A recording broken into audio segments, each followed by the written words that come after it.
और मैं आज लाल किले से फिर बार एक अपनी पीड़ा व्यक्त करना चाहता हूं कि हमारी माताओं, बहनों, बेटियों के प्रति जो अत्याचार हो रहे हैं, उसके प्रति देश का आक्रोश है, जन सामान्य का आक्रोश है।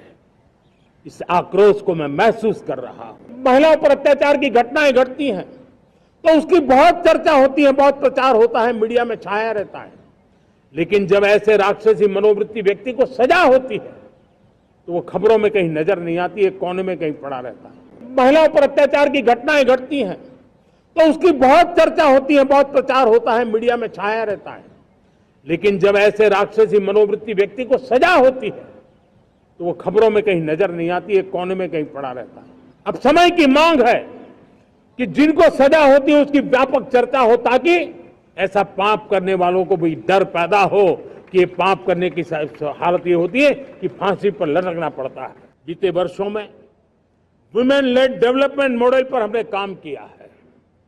इनोवेशन हो, एम्प्लॉयमेंट हो, एंटरप्रेन्योरशिप हो, हर सेक्टर में महिलाओं के कदम बढ़ते जा रहे हैं। महिलाएं सिर्फ भागीदारी बढ़ा रही है ऐसा नहीं, महिलाएं नेतृत्व दे रही है। आज अनेक क्षेत्रों में, आज हमारे रक्षा क्षेत्र में देखिए, हमारा एयरफोर्स हो, हमारी आर्मी हो, हमारी नेवी हो, हमारा स्पेस सेक्टर हो, आज हमारी महिलाओं का हम दमखम देख रहे हैं कि मेरे ही देश में इतना महान संविधान हमारे पास होने के बावजूद भी कुछ ऐसे लोग निकल रहे हैं जो भ्रष्टाचार का महिमा मंडन कर रहे हैं, खुलेआम भ्रष्टाचार का जय जयकार कर रहे हैं। समाज में इस प्रकार के बीज बोने का जो प्रयास हो रहा है, भ्रष्टाचार का जो महिमा मंडन हो रहा है, भ्रष्टाचारियों की स्वीकार्यता बढ़ाने का जो निरंतर प्रयास चल रहा है, वो स्वस्थ समाज के लिए बहुत बड़ी चुनौती बन गया है। और इसलिए हमने व्यापक रूप से भ्रष्टाचार के खिलाफ एक जंग छेड़ा है।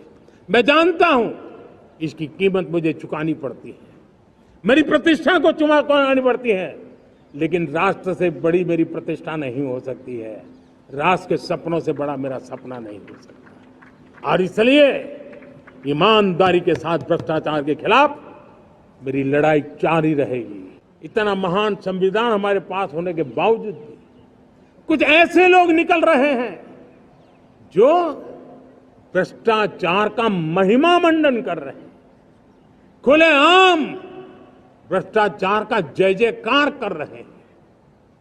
समाज में इस प्रकार के बीज बोने का जो प्रयास हो रहा है, भ्रष्टाचार का जो महिमा मंडन हो रहा है, भ्रष्टाचारियों की स्वीकार्यता बढ़ाने का जो निरंतर प्रयास चल रहा है, वो स्वस्थ समाज के लिए बहुत बड़ी चुनौती बन गया। जिस सिविल कोड को हम लेकर के जी रहे हैं, वो सिविल कोड सचमुच में तो एक प्रकार का कम्युनल सिविल कोड है, भेदभाव करने वाला सिविल कोड है, जो कानून धर्म के आधार पर देश को बांटते हैं, जो ऊंच नीच का कारण बन जाते हैं।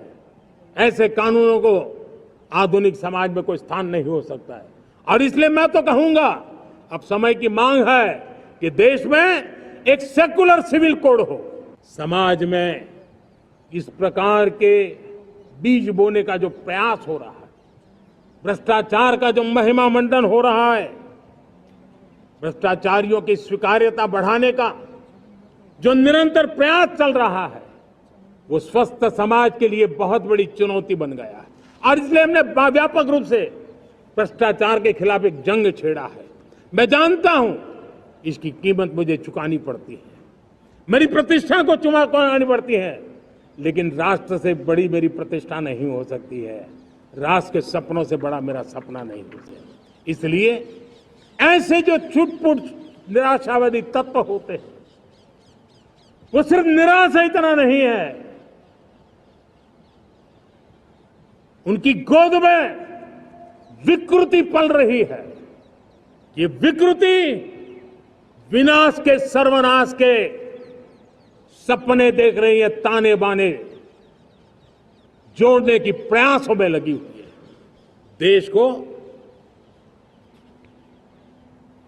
इसे समझना होगा। बांग्लादेश में जो कुछ भी हुआ है उसको लेकर पड़ोसी देश के नाते चिंता होना, मैं इसको समझ सकता हूं।